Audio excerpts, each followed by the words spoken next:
The Ministry of Environment, Forest and Climate Change has notified the Forest Conservation Rules 2022 under the Forest Conservation Act, which will let private developers cut down forests without first ensuring the consent of the forest dwellers.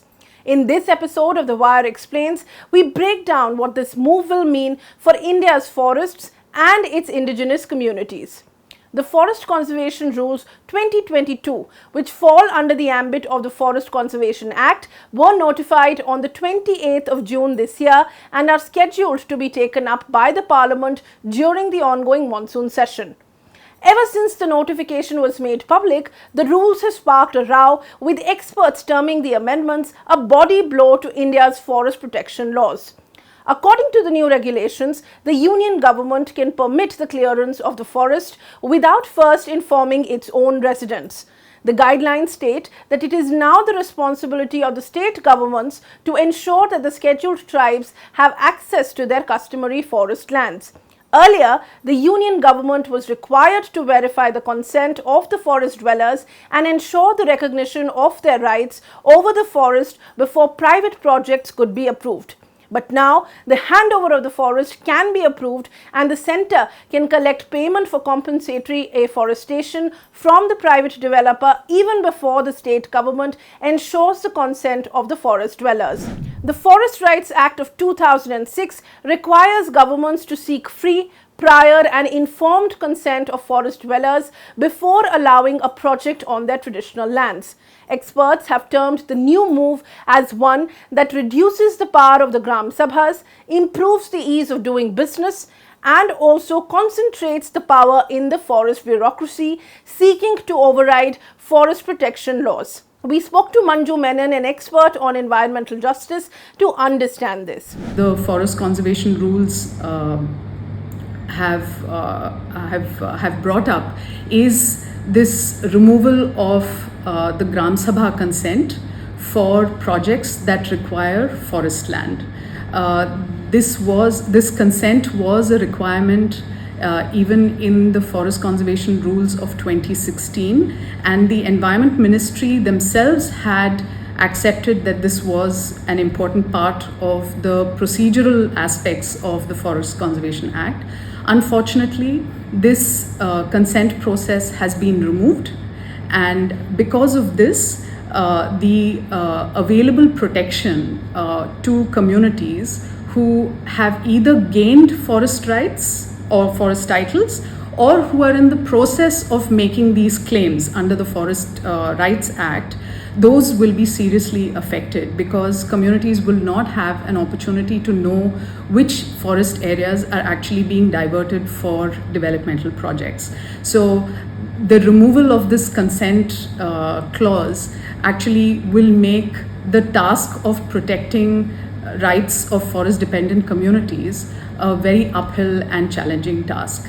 Broadly, if one reads the Forest Conservation Rules of 2022, it becomes quite clear that the issues of forest management in India, and particularly the issues of decision making with respect to the forest clearance processes, is almost monopolized by the forest bureaucracy.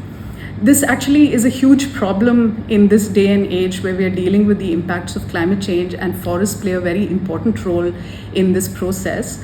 The lack of public participation of any kind in forest decision making is not only incompatible with democratic principles of governance, but it's also bad for forest conservation in general. One of the biggest problems being flagged by the experts in terms of the rules is with the ease with which the new rules are likely to dilute previous provisions which were achieved after a long struggle by the communities on the ground, such as the Forest Conservation Act and the Forest Rights Act. The Forest Conservation Act of 1980 brought the diversion of the forest land for non-forestry purposes under the purview of the central government. Till then, the states were solely in charge of clearing projects and diverting forest land. The Act laid down the processes by which forest diversion could be carried out for projects such as mines or dams. It strictly restricts and regulates the dereservation of forests or the use of forest land for non-forest purposes without the prior approval of the centre. Similarly, the Forest Rights Act, or what we know as the FRA, recognizes the rights of the forest-dwelling tribal communities and other traditional forest dwellers who depend on the forest for their livelihood and habitation. The Forest Conservation Rules of 2022, which were recently put out by the government, throws up two very controversial issues. The first relates to the practice of compensatory afforestation. Compensatory afforestation is basically an exercise that is undertaken by forest departments to compensate or substitute for the loss of forests due to projects such as mining or construction projects and other infrastructure projects. Theoretically, this is meant to be a substitution for the loss of forests, but in practice, this almost never takes place because firstly, it's very difficult to regrow forests, and particularly in areas which do not have forests naturally. And secondly, governments have also been very less inclined to provide land for compensatory afforestation. This has been a huge issue in the Forest Conservation Act from the beginning onwards.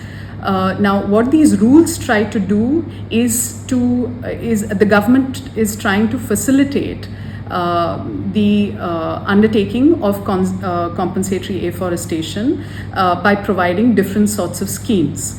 Unfortunately, these elaborate schemes are not going to help because compensatory afforestation is fundamentally a very difficult and challenging process, particularly now with climate change effects. The second issue that